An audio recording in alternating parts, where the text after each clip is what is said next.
Welcome to The Explainer. Today, we're diving into something that sounds straight out of a sci-fi novel, but is actually rooted in some seriously rigorous astrophysics. We are talking about the orbital stability of alien megastructures, specifically giant space mirrors.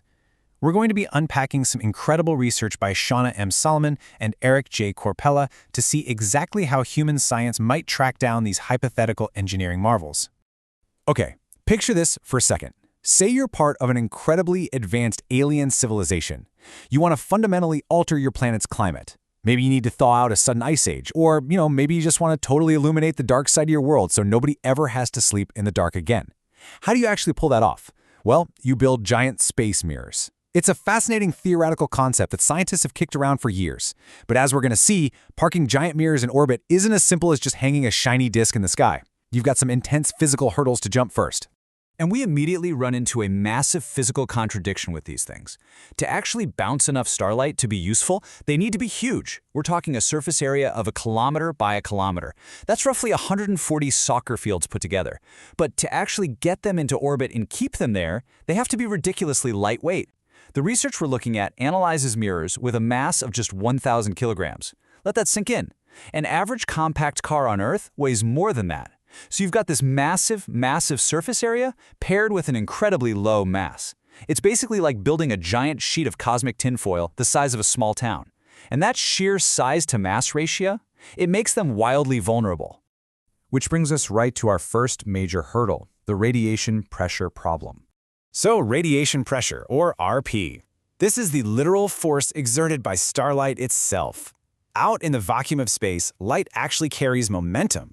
So if you have a massive, ultra-lightweight object out there, the light from a nearby star basically acts like a relentless wind. Think of these giant alien mirrors as solar sails, just constantly catching the powerful gusts of starlight pushing against them.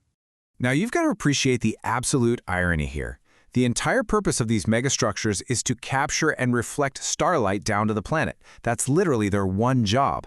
But the very starlight they are built to harvest is their absolute worst enemy. It's the exact force threatening to blow the structure entirely out of the star system. It's kind of like trying to hold up an open umbrella in a hurricane. So, could these things actually survive out there? Let's get into simulating alien engineering. To figure this out, Solomon and Corpella didn't just guess. They ran some seriously complex simulations using the Rebound N-Body Simulator.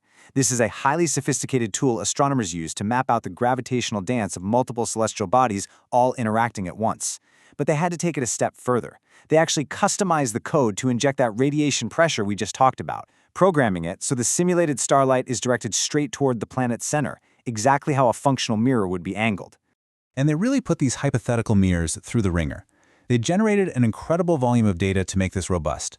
We're talking tests across the habitable zones of 8 different main sequence star types. They varied the initial orbit sizes anywhere from 2 to 10 planet radii out. Plus, they ran all this using 4 different initial orbital orientations. They basically built this massive virtual universe of variables, just to see under what specific, magical conditions an alien megastructure might actually survive. The simulation beautifully accounted for 2 vastly different exposure scenarios, too. On one hand, you have continuous exposure. That's where the mirror is positioned so it's just getting hammered by the star's radiation pressure 24/7 during its orbit. On the other hand, you have what we can call the night shift. Here, the mirror is hidden in the planet's shadow for part of the trip, meaning that intense radiation pressure only hits it during the orbital night, which is exactly when you'd need it to reflect light down to the dark side of the planet anyway. To evaluate if these things would hold up, the researchers tracked 4 main outputs. First up, survival time. Literally just how long the mirror stays in orbit before crashing or getting flung into the void. Second is trajectory, the exact geometric path it takes. Third is distance, tracking how far it is from the planet's center over time. And finally, velocity, measuring its speed relative to the planet as it gets pushed and pulled around. By mapping out those 4 specific data points, they could definitively measure the stability of these structures. So, what does all this data mean for us finding intelligent life? Let's look at the search for technosignatures. Here is the absolute crucial takeaway from the whole paper. Orbit stability depends heavily on the ratio of radiation pressure to gravitational acceleration. It is the ultimate cosmic balancing act. On one side, you've got the push of the starlight constantly trying to blow the mirror into deep space. On the other side, you have the pull of the planet's gravity desperately trying to lock it in. If the push of the light outmuscles the pull of gravity, the mirror is doomed. It simply won't last. But wait, because gravity and starlight aren't the only things at play here. The researchers discovered a secondary, super complex mathematical relationship.